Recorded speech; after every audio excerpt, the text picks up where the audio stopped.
Live.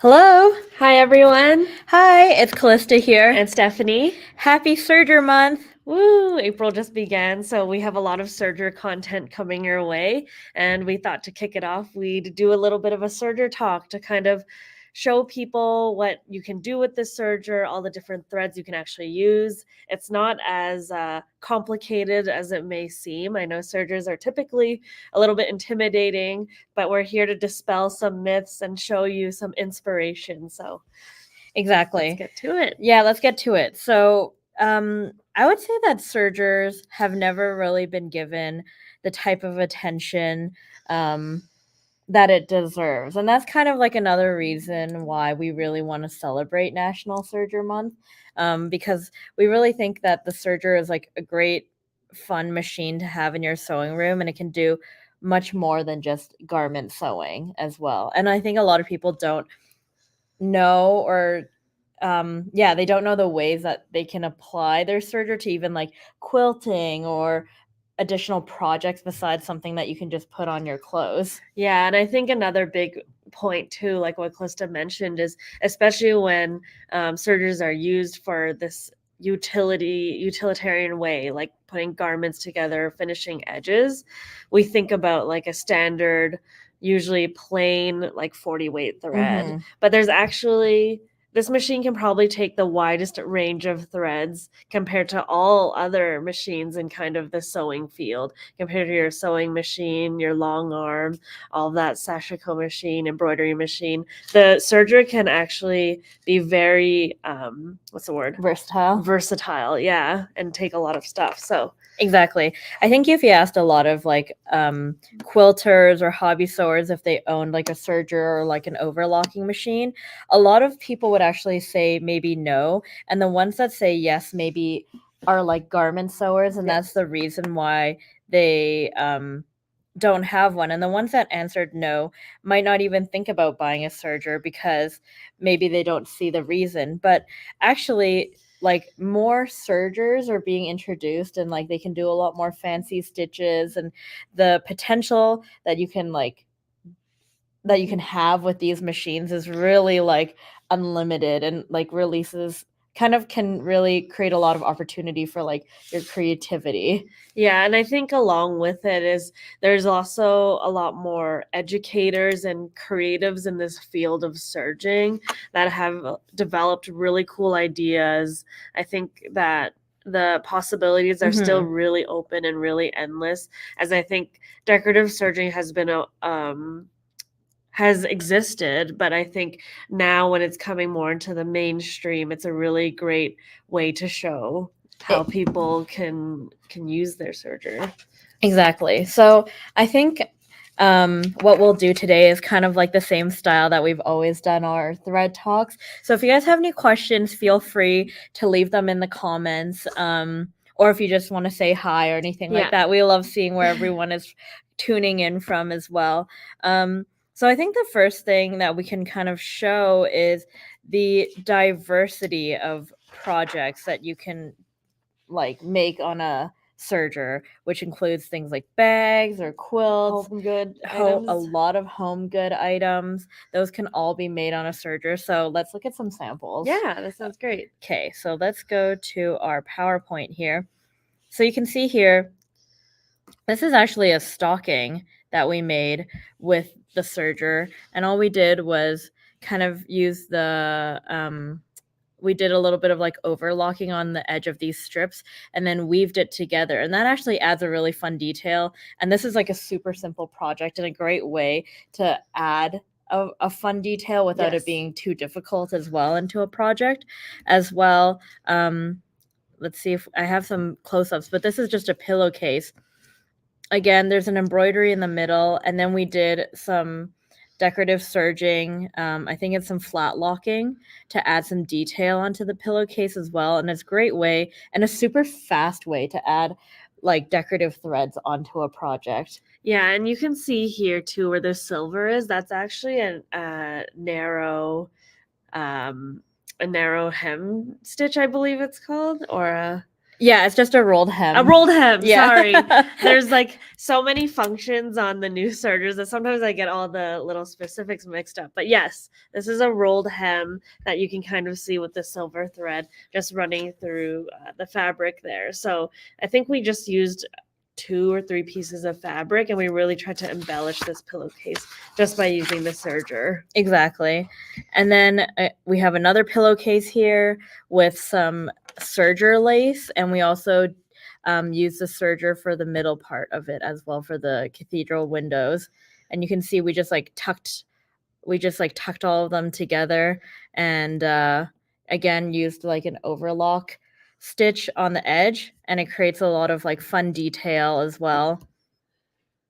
Again, here's a table mat, again with some decorative edges as well, and it all looks really cool.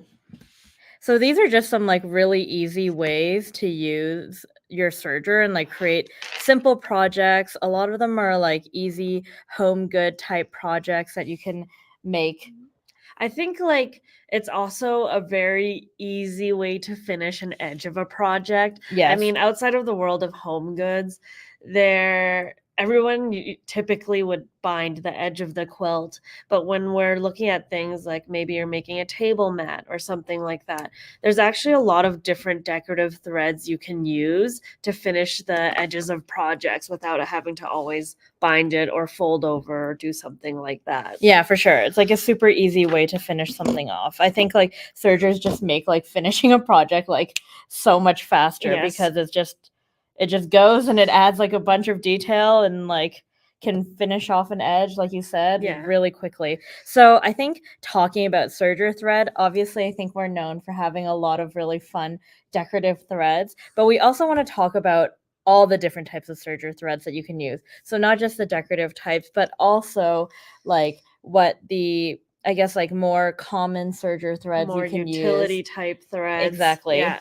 So I think Clista's pulling a few threads out in front now. So I think we're going to go and cover our bases with the more utility based serger threads. And I think that's what most people are actually comfortable, or what people think of first when they think about a serger thread. Exactly. So the first thread I want to talk about here is called Designer. So this is a all-purpose polyester thread. So actually, if you can see this, and then I'm going to take a spool of cotton, they look really similar. It's actually difficult to distinguish the two types of thread because the finish is really similar, the look is really similar, the feel is quite similar as well. Of course, our cotton is very clean, so you can tell based off how little lint there is that this is a cleaner thread, and the all-purpose polyester is a little bit lintier. But the reason why we don't have to put as much, I guess, like manufacturing into the all-purpose polyester is generally you would use this kind of something to on the inside of a seam, so it doesn't really need to have like that really clean finish that you would want on your quilt tops, or you would want in your. It's not a top finishing thread as much. Exactly. It's more, for example, if you're doing garment sewing, it'll be on the inside of your t-shirts or your shirts and stuff like that. Same with assembly. Clista was mentioning that the other thread that looks similar is cotton, but this is a 40 weight polyester, and there's actually like a really big difference when it comes to how this material performs too. Exactly. So they look really similar because this is actually a spun polyester, and it's made by spinning poly staple fibers together. So it's really similar to how cotton thread is made, where it is also with staple fibers, but those are cotton staple fibers. But here we're using poly staple fibers, using the same type of process to spin it together. And that's why you get this thread that looks almost like a cotton. So I think a lot of people think that polyester is usually shiny, but we always have to reiterate, like, there's a huge family of polyesters, and this is a great example because this poly looks like a cotton, but some people are like, oh, poly is shiny. This type of poly is not shiny. Right. So even when you think of like some clothing types that are made of polyester, that doesn't necessarily mean that it's shiny. So it's kind of the same situation here. This is a polyester thread, and we do have polyesters that are shiny that we talk about a lot in our other thread talks, like Fabulux, for example. But in this case, a spun polyester like designer is not shiny. And the reason why you would actually want to use something like the spun polyester in, for example, like your clothing seams versus using a cotton is because this poly actually has a little bit of stretch to it. It has a little bit of give to it, which you would actually want compared to your cotton, which and that's does not. really important, yeah, especially when it comes to garments. Exactly, because your cotton doesn't stretch at all, whereas this gives a little bit of stretch. That's actually a pro when it comes to like garment construction or sometimes even bag construction, because it can withstand the movement of the fabric when it gets pulled or tugged in certain directions. Whereas usually with your quilt top, it doesn't really move too much after you've finished your project. So it doesn't need to withstand, the pulling and movement that your shirts would. Yeah, even if you think about, in addition to the movement, the fabric that you're typically using with garments, right?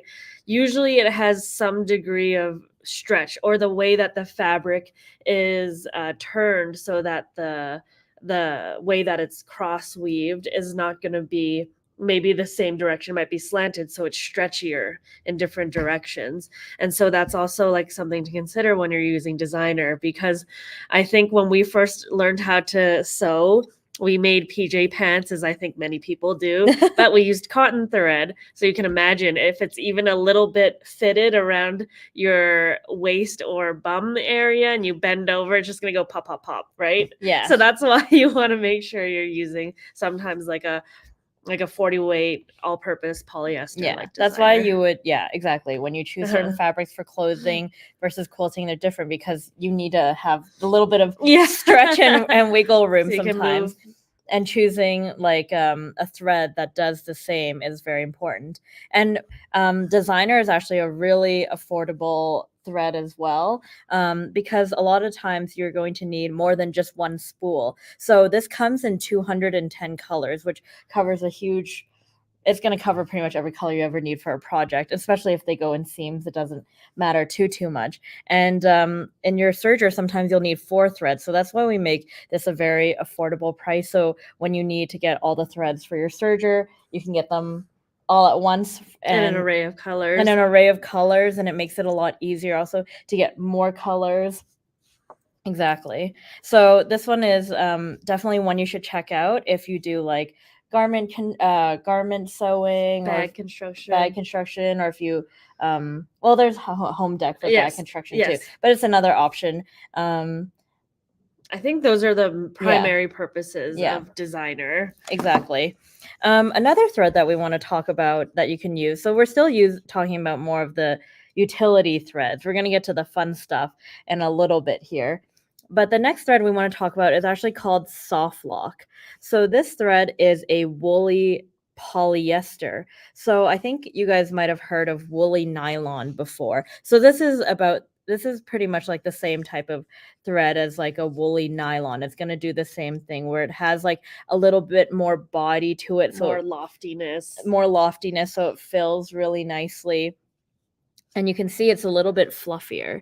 So it's not, let me see if I can get that to, you see it's a little bit fluffier of a thread. And it's got a bit more stretch to it as well. And this is a great thread to use when you're doing your overlocking stitch. And like I said, it gives a little bit of stretch. So when you have certain fabrics, I'm just going to grab that sample over here. This is actually done with the softlock. So you can see it fills it really nicely. And when this fabric stretches, the thread is able to move with the fabric. So it's not going to pop and break the thread that's sewn on there. So even this part with the rolled hem as well, you can see it's able to withstand that stretching. And the other benefit of using softlock is because it's a woolly polyester, you can actually iron it. So a lot of woolly nylons, or well, not a lot, but woolly nylons in general, you're not supposed to iron because they can melt. But this will actually not melt under the heat of an iron, which makes it a fantastic choice, because a lot of times when you're putting these threads in your clothing, you're going to iron them, or they're going to be kind of like faced with some type of heat, and having a thread that doesn't melt under the heat is a huge bonus. Yeah, and I see Trudy coming in here. It's also most definitely a soft finish for interior seams, especially for children's clothing or even adults' clothing too, if you want that extra soft finish where your seams meet up. Exactly. So now let's talk about a few different things. So in your serger, you can mix and match a lot of different threads because there's some sergers that, use 3 threads, 4 threads, 5 threads. So you can actually, it's a great fun machine to actually mix a lot of different threads and kind of create your own embellishment. Yeah. So there's threads that are going to go in your needle, and there's threads that are going to be in your loopers. So in talking about what can fit in your needle, you can use anything between a 12 weight and an 80 weight. I would say that generally we use the all-purpose polyester for most of what we do, unless we're doing like more of a specialty thing. Mhm. And then in your loopers, you can actually use anything from an 8 weight to a 100 weight, or even further. You can actually use a 5 weight or 3 weight as well if you have those, and create really chunky decorative stitches. But it gives you a lot of possibility to use different types of thread. Yeah, and to dive a little bit more into, I guess, the mechanics of it, the reason why you're able to go up to these really thick threads, and for a reference point for those of you that find weight a little bit confusing, the lower the number, the thicker the thread, the higher the number, the thinner the thread. Generally, when we're talking about serger thread, like the 40 weight polyester, that's pretty middle of the row in terms of thread weight. So when we're talking about, oh, you can go down to a 12 weight, an 8 weight, a 5 weight, that's really amazing because anything thicker than a 12 weight thread would not be able to be used through the needle of your eye in your sewing machine or embroidery machine. You'd have to find kind of different ways to use it. But with a serger, because you're almost always using at least 3 threads, we're typically using designer through our needles, like what Callista said. But then when it comes to your loopers, that's when you can really have a lot of fun with these decorative threads, and you can move up and down in weight depending on the technique that you're going with. Yeah. So when you're thinking about what type of thread to use for your next project, one thing that you can actually start with is the fabric weight. So you can actually think about how heavy or light your fabric is, because sometimes that will actually automatically help you determine what type of thread that you should use for your project. So let's just go back to the PowerPoint here. And in this example, we actually have a lighter weight fabric like organza or tulle or like chiffon fabrics. And it actually makes sense to pair those lightweight fabrics with also a lightweight thread. So when you're finishing off those edges, it kind of matches how the fabric is, because if you use a heavier thread, it can make the edge of your fabric feel heavier or look heavier. And also when you use those finer weight threads, you can actually reduce your stitches and do like a tighter or smaller hem on them. Yeah, and even when you're reducing those stitch lengths or the width of the stitch too, it can still leave a really nice, delicate look. So even if you hop over to the next slide, Calista, this rolled hem, is this the Rolled hem, this yeah, this is a rolled hem on kind of like this mesh tulle type fabric, and we went down in our thread weight. So again, we're using a lighter weight thread that's finer through our loopers, and that'll just make the fabric overall light and keep with the whole aesthetic of the fabric, because it wouldn't look very nice if you threw a really heavy thread in this, because then the lightness of your fabric does not match the thread that it's being paired with. Exactly. And you actually wouldn't be able to do such a small stitch with like a 40 weight or a heavier weight thread. It wouldn't look right, or it'd look like really tight, look like a really thick edge on that fabric. And here's some more examples. Again, this is like a lightweight skirt that we have, and again, we used lighter weight threads so it doesn't kind of take over or make the whole piece feel too heavy.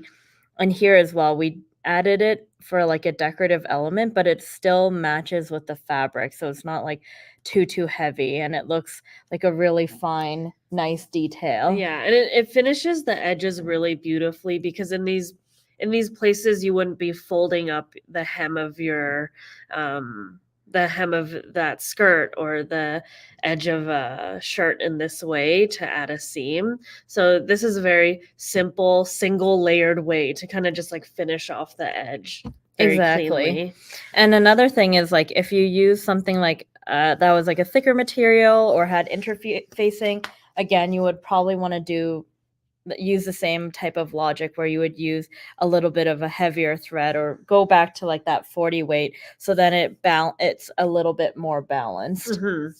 Exactly. So let's just come back to here. And another thing you can consider is whether you're using whether it's a structural reason that you're using a serger or a decorative reason to use a serger. Like we mentioned before, a lot of the seams in your clothes you're never going to see, so you don't really have to use decorative, or you really shouldn't use decorative threads in those cases, because they might hold up differently as well, and it'll make more sense to use like that designer we talked about earlier, or like soft lock that we used earlier. Or if you are using it in a decorative element, and maybe you're doing like a decorative flat lock or cover stitch or chain stitch, then you can think about all the possibilities of like the 12 weights, the 8 weights, and using metallics in the serger and all that kind of stuff. Yeah, I mean, I gotta say, when I first thought about sergers as well, I learned how to just serge with a 40 weight in my needles through the loopers and everything. And over time, as I've learned from a lot of really good educators and designers that use the serger, it's honestly really amazing all the stuff that you can do with it.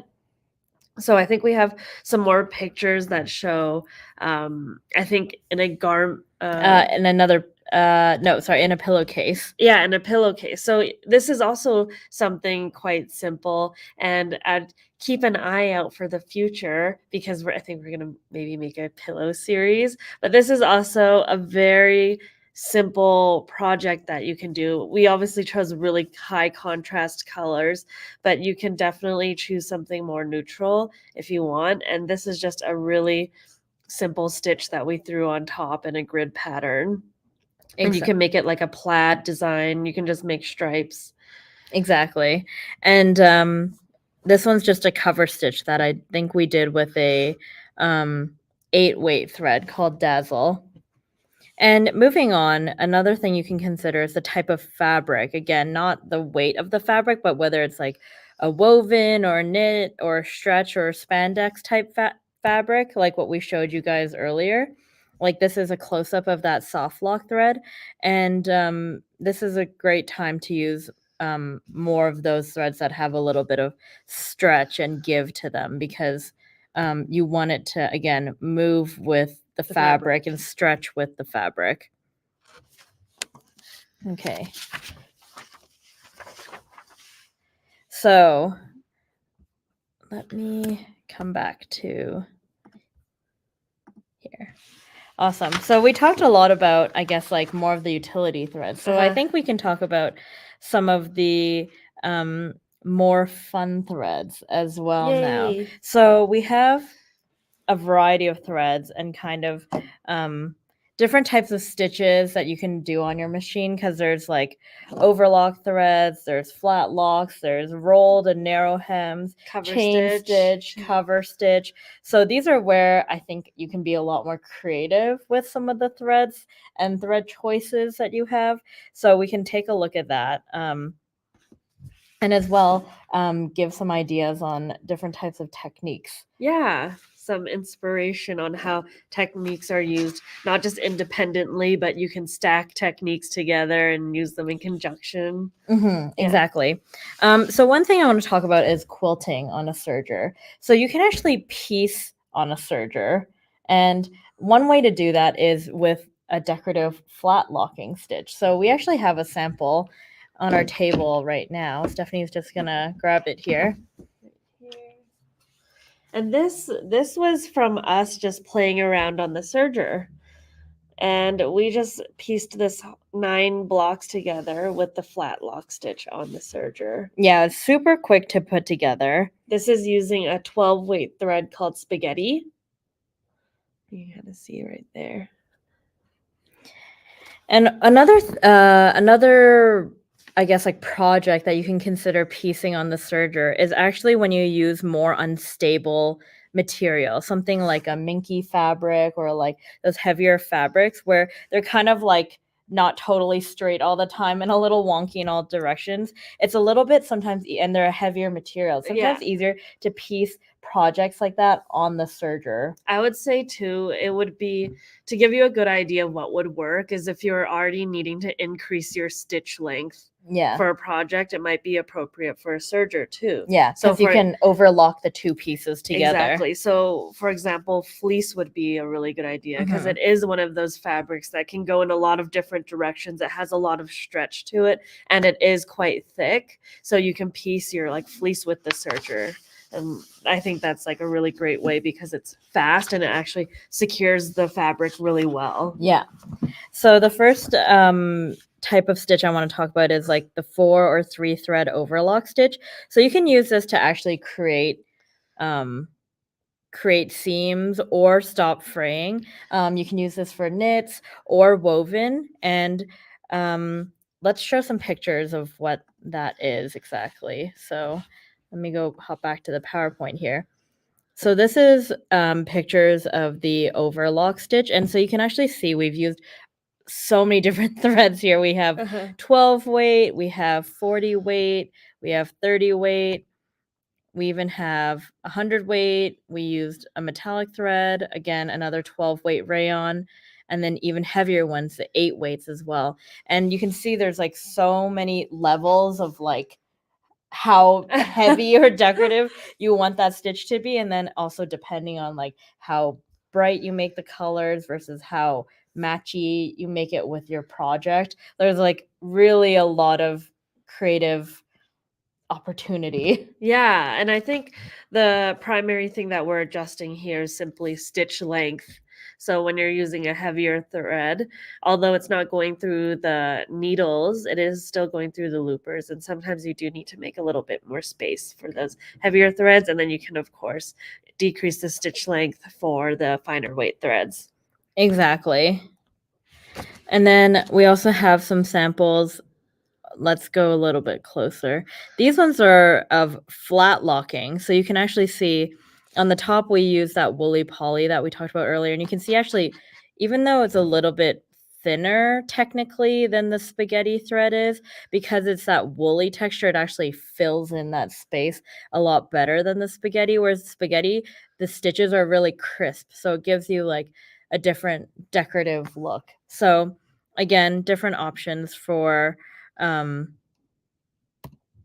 you want to play with your project. And here we use just a bunch of 8 weight threads to decorate a piece. And it's easy to actually just take pieces of fabric that you may not love anymore at the time. You're like, oh, I like this pattern, or it may have come in a bundle, but you don't love that piece. It's fun to actually decorate them sometimes with just thread and like turn it into something brand new. Like here it's just a black piece of fabric, but you can see we've given it new life by adding all these threads to it. It creates its own design, and you can easily turn this into like a little like bag or a little mat, a table mat. Exactly. I think one thing, if we just backtrack slightly, is for people that might not be as familiar with flat lock, because we showed 2 different things. We called them both flat lock, but they look very different.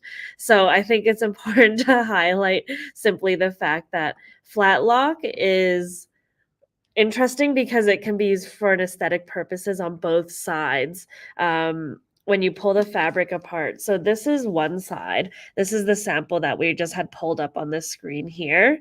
This is flat lock from one side. And unfortunately, we did use a black thread here. So I'm going to try to put it to the light. This is the other side. So when we're talking about piecing and stuff like that, this is what that cactus quilt. Here, do you mind holding this, Krista? Yep. This is what it looks like on the other side. almost like a ladder looking stitch. And this is also flat lock. So I think that's really interesting. And you can play with both, I don't know, both sides of it to see what you like. Exactly. You can like play with the creative, I guess, like how it looks based off like if you wanted to look like this side where we use that for piecing, and that gave it a different decorative look. But then we decided, oh, we want this other side, which usually is like the underside of the stitch, to make it decorative and use this part instead. Yeah. I just thought, I'm like, oh, we better, make sure we mention this before we keep calling this flat lock for some of you that are maybe newer to serging or don't know as much of the serging terminology. Exactly. That goes the same for like a cover stitch, for example. Like we're talking about how we can use the threads creatively for a cover stitch, but most of the time, like you think of a cover stitch looking like this, they're just going to be straight lines. But because you're sewing it like this direction, exactly, this side up. But when we're talking about sewing creatively with a cover stitch, we're talking about putting the threads and making this the front side and using this to enhance your pieces. And this is what we're kind of having fun with when we talk about the cover stitch, is actually what typically would be the underside, and using all those heavyweight fun threads to create texture with that. Yes, yeah. And so I think there might be questions on like, how do you get it on this side, or how do you make sure that it's not on the wrong side? We're going to get into that a little bit later as well. But good point to mention that this is a cover stitch. When you're sewing it down, this is what it'll look like on the underside. So exactly. So I think the next one we were going to talk about is a rolled hem. So again, you can use so many different types of thread for a rolled hem. It's not limited to just that, 40 weight. Yeah. All-purpose polyester thread. So you can see here we've used everything from like 12 weight rayons, 12 weight cottons. You can actually see how full and like rich that is. And then with lighter weight threads as well, 20 weight, 40 weight, 30 weight. And it really can create like a whole lot of different looks. And like we showed you earlier, even we used the 80 weight and the 100 weight when we were doing rolled hem on like the really organza or the tulle or chiffon fabrics. So there's really a lot of like options to play with the thread here. So a narrow hem is going to give you less of a full look, and you're going to get a little bit more gaps between the stitches. So you can see we actually did 2 rows of stitches for each thread line here. And if your fabric frays more, I would say don't use this type of stitch. And you can make it a little bit more dense. So let's go to the next one, which is a chain stitch. So this is a chain stitch again. We use everything from 40 weight to 12 weight. We actually have done samples recently of even 5 weight as well. So we don't have a photo of that right here, but I can show you on the camera. So this line here is your regular 40 weight all-purpose polyester, that designer we showed you earlier. And then here's some of more of the fun threads that we were talking about. So this is actually a 5 weight eleganza here. This is a dazzle 8 weight rayon. And then we have some 12 weights here. This is a 12 weight fruity, which is a cotton. We also have a 12 weight glamour and 12 weight accent. So let me try to show you on the screen a little bit more. But there's so much texture that you can create with that chain stitch. Like it almost looks like hand done in these heavier weights. It's really, really cool, and it adds so much like you can't create this type of look on a sewing machine. So this is like absolutely something that I would recommend if you have a machine that can do chain stitch. It almost feels like a mini French knot that's like connected to a bunch of other French knots, if I can explain it in that way. Exactly. All right. And I want to talk about a really fun thread that you can actually think about using on your serger. This one is going to go back to a, let me go to the next slide here. This one's going to go back to, oh, sorry, I missed the cover stitch picture. But again, same type of concept. You can use so many different threads for the cover stitch as well. And again, this is the back side. So it's not that straight stitch you see on the front. We're looking at the back side. And here are some close-ups of that. But what's really interesting is you can actually use your serger for binding. Oh, this is one of my favorite. And it's a huge hack that a lot of people don't know about. But you can actually use a thread that we have called iron infused, which is a fusible, iron fusible, or like a heat fusible thread essentially. And you can actually use this in your serger. And here all we did was like an overlock on a quilt. So we have here a quilt sandwich. And then we just took the binding and put it in the back and then used iron infuse in the loopers and used an overlock stitch. And as you can see here, you can flip your binding over and you can iron your binding down and it will temporarily hold it in place. So you don't have to like pin it. You don't have to use clips. And it can hold in this spot for a pretty decently long time. It's good to highlight, though, that iron infuse is a temporary hold. It's not meant to be permanent. Yes. So you can definitely have this be an assistant to you and a tool to use to help you with binding. But then after you have it secured in place, then you can go in after and either go through with your machine or you can hand bind it to finish off the rest of the edge. But yeah, hand or machine bind. It's a really, really quick method to lay down the iron infuse, have enough coverage of it because that is important for the thread. And then you just flip over the binding, iron it down, and then finish it off when you're ready. Exactly. So again, the first photo, we just used the overlock stitch.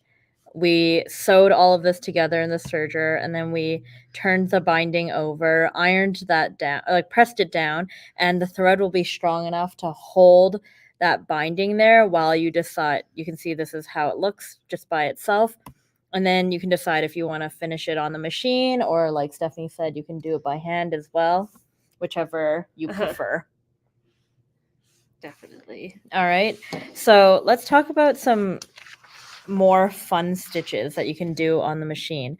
So for those of you guys that have a machine that can do a wave stitch, I would highly recommend using decorative heavy threads. Like this is a 8-weight thread that we used on here. It's a rayon metallic called Dazzle.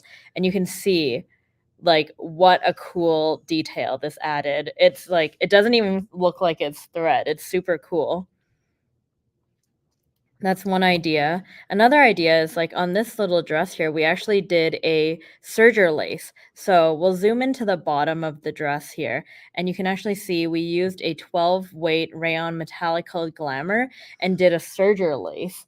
And so you can just keep adding on to your serged edge until you create kind of this really unique lacy pattern. You can add a really cool trim easily. We do have a tutorial on your YouTube for how to do this because it's actually not too difficult. You're making some minor adjustments to your differential feet and I think also your stitch length a little bit. So as you go around your edge, you increase the spacing of the stitches so you get this really nice ripply ruffle. And so yeah, great for garments, great for mats and stuff like this. Yeah, this is an example of that serger lace. Here's some more with the 12-weight fruity.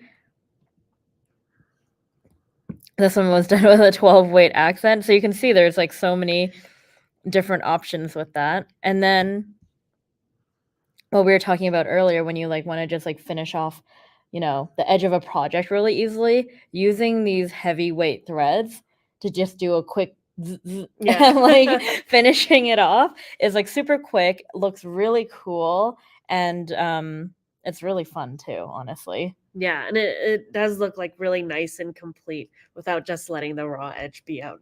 Yeah, and without having to do a binding. Exactly, and without having to do a binding. Yeah, definitely. Another creative way to use to use your serger is, one second here, I'm going to come back to me and Stephanie, is fringe on the serger. So I don't think I would have ever thought about this, but you could actually do a fringe on the serger. So this one we did, I forget which stitch we used originally to do this fringe on the serger, but then we also finished it off with a, I think, cover stitch to lock it in place. But there's actually a tutorial on YouTube on how to do this technique by Gail Yellen. If you just look her up, she has like an awesome tutorial, and this is such a creative way to use a serger that I would have never thought about. So great for like home decor items, like Stephanie talked about. We're going to be putting out more YouTube videos in the coming weeks and months on serger techniques and doing decorative things with the serger, and this is definitely one that we're going to be incorporating into a pillowcase series. Yeah, definitely. I think like some people also might be wondering, how do you get all these different types of stitches? How do you go from a narrow to a wide? When do I switch to a rolled hem or chain stitch and whatnot? For reference, our main serger in the office is the Bernina L890. L890. There we go. But all sergers should come with what we like to call a little bit of a cheat sheet. And typically that'll look in the form of something like this. It might be a glossary already listed out, or it'll simply be a page and be like, this is how you do a 3-thread overlock. This is how you do a chain stitch. This is how you do a wide, like a wide cover stitch, narrow one. And so it comes with a lot of options. And for example, when you reach the page of how to do a specific technique, your machine instructions will tell you exactly which thread path to go through. So I think sergers are very intimidating because it looks like a hassle to rethread, and then once you do it, you're like, oh, I messed it up and stuff. But I would say don't be afraid to rethread your serger and like play around with all these different stitches, because the instructions are honestly very clear on how to do it. There's a lot of tutorials and resources online, and like 80% of the samples that we're holding up for you today came from us just playing around on the serger, and seeing what we could do. So it's a very handy little thing to keep right next to your serger, is your little serger cheat sheet. Exactly. I'm just going to go back to the PowerPoint because I think there's like a couple more photos that we wanted to share. So I think the next slide is actually a clip from Gail's video on YouTube. So this is actually the name of the video that you guys can search up. And then we also have a YouTube video ourselves on how to do serger lace flowers. So with Mother's Day coming up, it might be a fun, or next month, it might be a fun project to kind of like try it on your serger and make a little bouquet. Try to do a little bouquet and make that serger lace. And we've actually been experimenting, but one technique that we've been trying, so I know we're coming back to this sample again, but I don't know if you guys noticed the detail on the edge. Might be a little bit difficult to see here, but luckily we have the real thing. We actually did a chain stitch binding. So we binded this quilt with a chain stitch. So let's, I guess, come back in person here. You hold this corner, I'll hold this corner. There we go. I'm just going to hold this up as still as I can and kind of turn it so you can see the dimension. And again, this was a result of us just playing around on the serger. There's a chain stitch. There we go. You can see it more clearly there. Like, especially with like more I guess like decorative binding becoming a bigger thing. You know, there's like big stitch binding now, and like different decorative bindings that people are doing. Like this is like a great way to do it again quickly. I would say like sergers just make things go by a lot faster. Like it's just like a quick little machine that makes you finish projects a lot more quickly.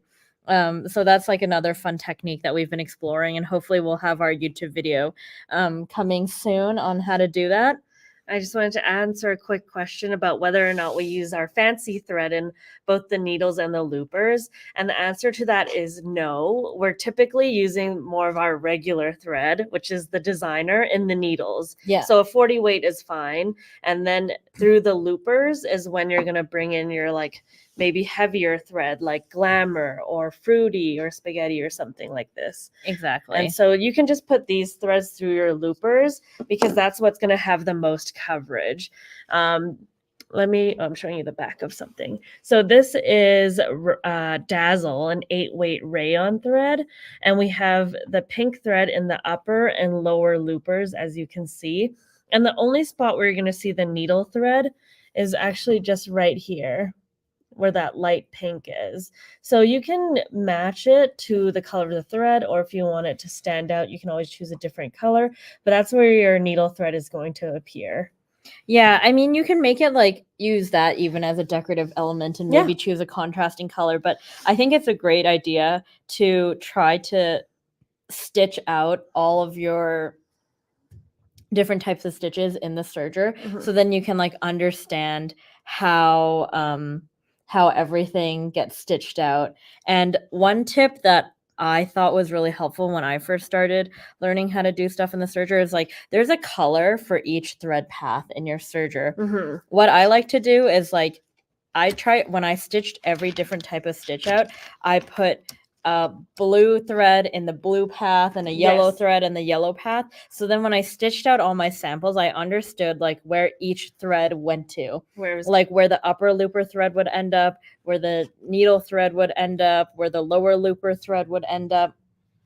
And yeah, that really helped a lot in understanding like how it all worked, and like it makes you understand also like when you're trying to do the creative stuff, like where you want your fun or more fancy threads. Yeah, that's actually a really helpful tip that I encourage all of you guys to give a try. Is I actually have the diagram of it in our little booklet here. You can kind of see it.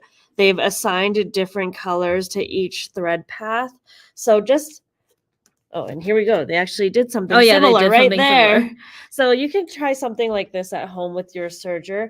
They will have an assigned color, and you can just stitch it out to first understand where all this thread is coming from. Because when it's all the same color, especially if your lower looper and upper looper are also the same color, you're like, I have no idea where any of this thread is going. Exactly. So. I think we also got a question earlier, which was how much thread I think they needed.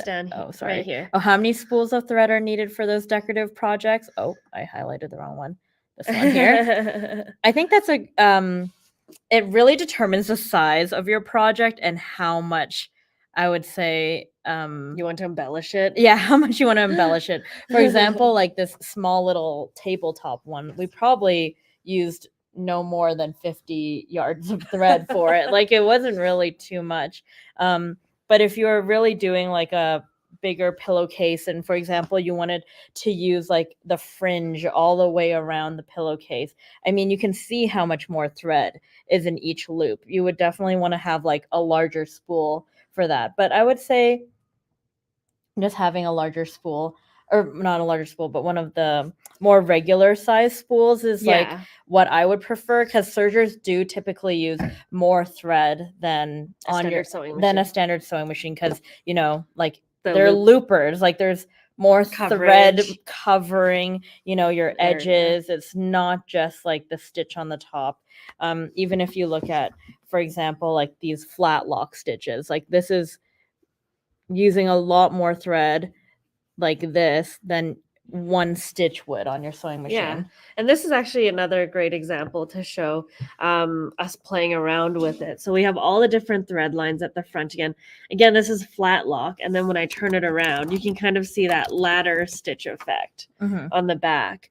And what we've actually done too is we've labeled on the back what each thread is that we're putting through the looper. So I mean, at this point, me and Krista have like stared at thread for like, 8 hours a day, every day. So we can pretty much identify what it is from the front, but it is very helpful if you were like wanting to replicate a technique or a look. Then you can also label just by making a little sampler like this.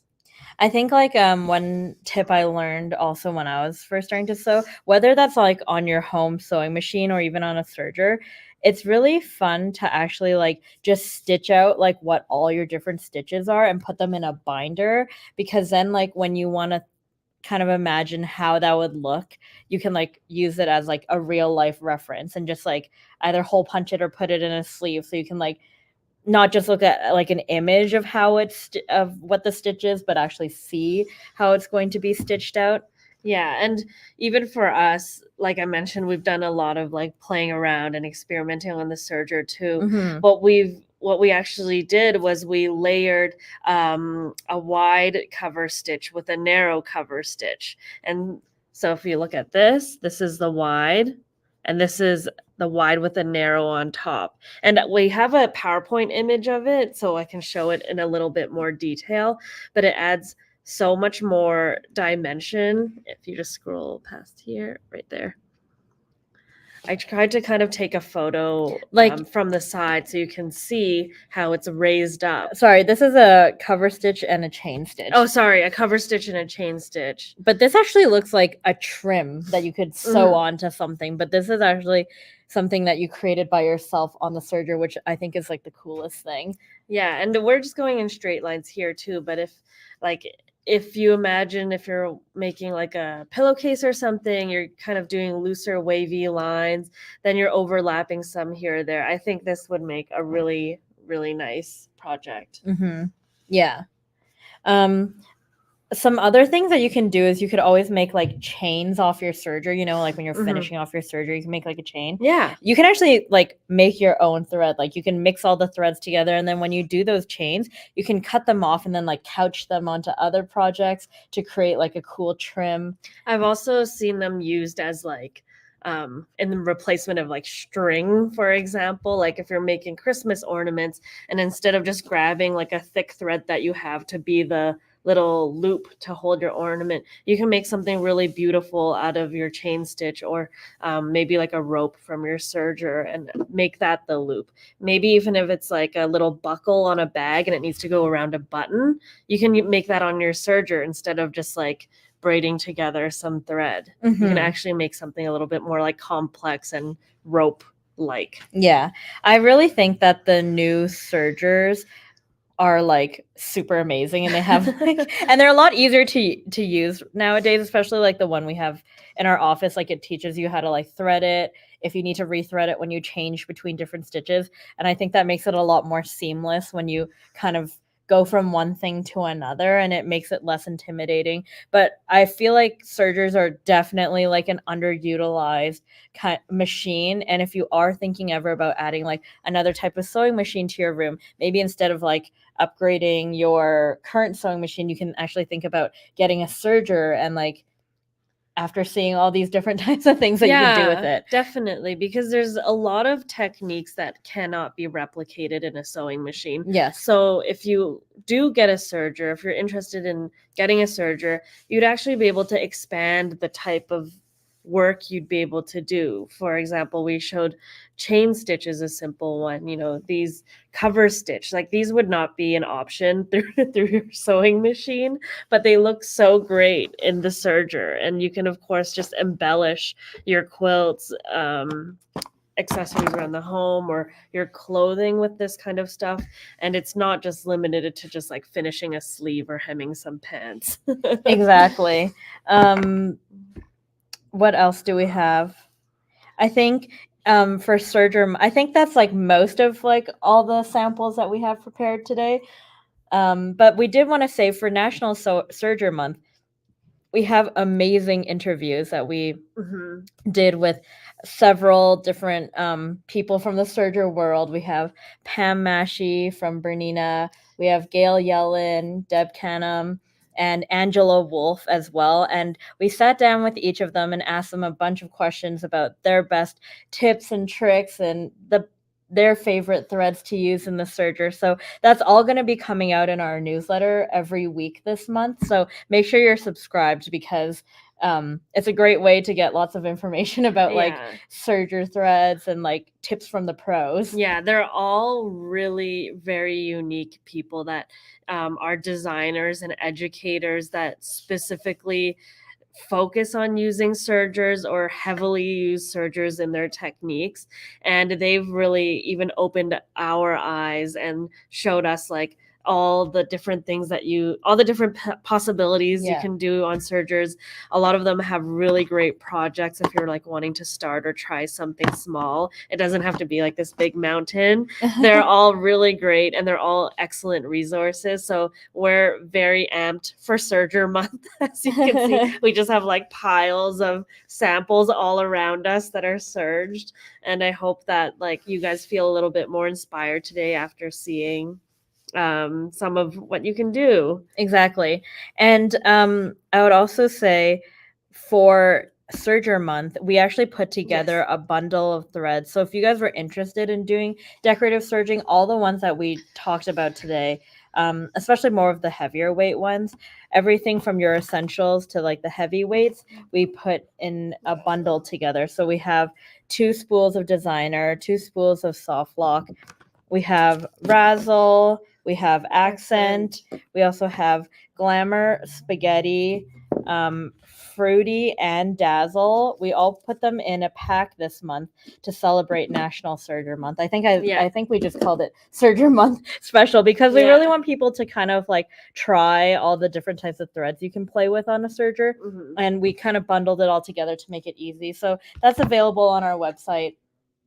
And again, it's a great way to explore and try all these different threads. And a lot of them can be used, obviously not on a serger as well. But if any of you guys are familiar with our other thread talks, you'll probably be familiar with the thread names like glamour, spaghetti, fruity, dazzle, all of that. And so even if you do get this serger set, like what Calista was kind of saying, these threads are not limited to serging. Definitely use them for other decorative purposes. A lot of them are really excellent for handwork as well.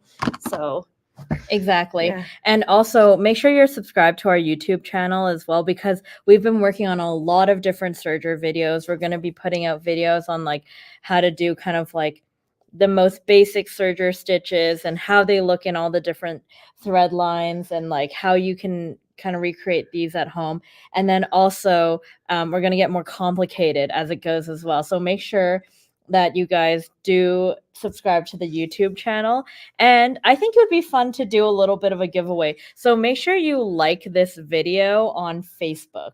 Yes. Like this video on Facebook, because we'll choose a winner by Monday next week. So that gives time for people that couldn't watch live to like this video, and we'll choose someone from the likes and give away this exact bundle out. Yes. Yeah. So make sure you guys like the video, go to our Facebook page, give us a like, and let us know if there's anything else serger content related that you want to see this month, or anything related. Our ears are always open and listening. So just let us know. Exactly. We're going to be back next month for another live. I think we're doing hand embroidery or something like that. So make sure you're subscribed to our newsletter, of course, because you get the free the block of the month, and you're going to hear about all the news and when we do all these thread talks and things like that. So we'll be putting it all out there. Yep.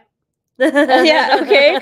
So have a good, I guess it's a little early to say weekend, but we're close to the end of the week. So maybe maybe I'll still say weekend, but have a good rest of the day, and we'll see you guys next time. Thank you. Thanks. Bye, everyone. Bye. Happy Serger Month. Happy Serger Month.